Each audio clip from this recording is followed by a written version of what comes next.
Većina igrača protrči kroz sirotište u Ark kompleksu misleći da je samo jeziva kulisa za jumpscarove, ali zapravo uopće ne razumijete što gledate.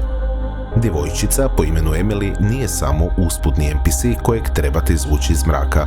Ona je genetski eho prošlosti, živi eksperiment serije 170 i ključ za razumijevanje najvećeg preokreta u povijesti Resident Evila. Dobrodošli u novi profil ikone. Danas zaboravljamo na Weskera ili Zenoa. Danas radimo dekonstrukciju slijepe djevojčice iz Road Hillsa.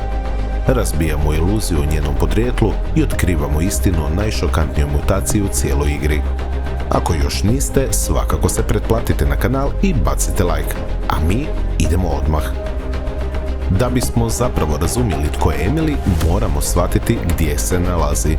Road Hill Care Center nikad zapravo nije bila bolnica. To je zapravo bilo poljoprivredno dobro za uzgoj klonova.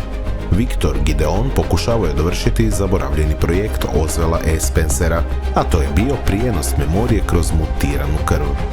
Emily i njena cimerica Mary bile su subjekti 170 i 171. Zbog Gideonovih bolesnih tretmana i vađenja krvi, obje su djevojčice izgubile vid.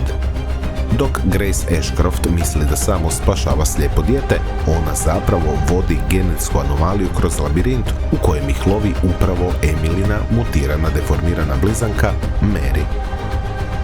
Ali Capcom zapravo tu vuče najsuroviji potez u cijeloj igri. Taman kad pomislite da ste spasili dijete, Emily podliježe infekciji. Njeno reanimiranje mutacije u masivno stravično čudovište pred Graceinim očima jedno je od najneugodnijih scena u franšizi. A ono što slijedi je čist pragmatizam survival horora.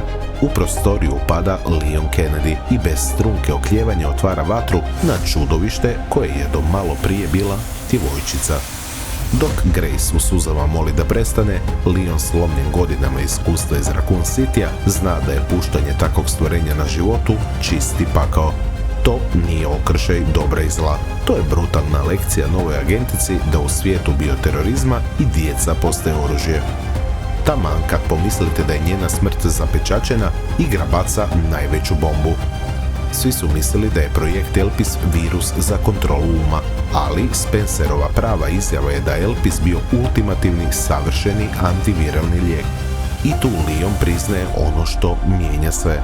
On namjerno nije pogodio ni jedan Emilyn vitalni organ dok je pucao u nju.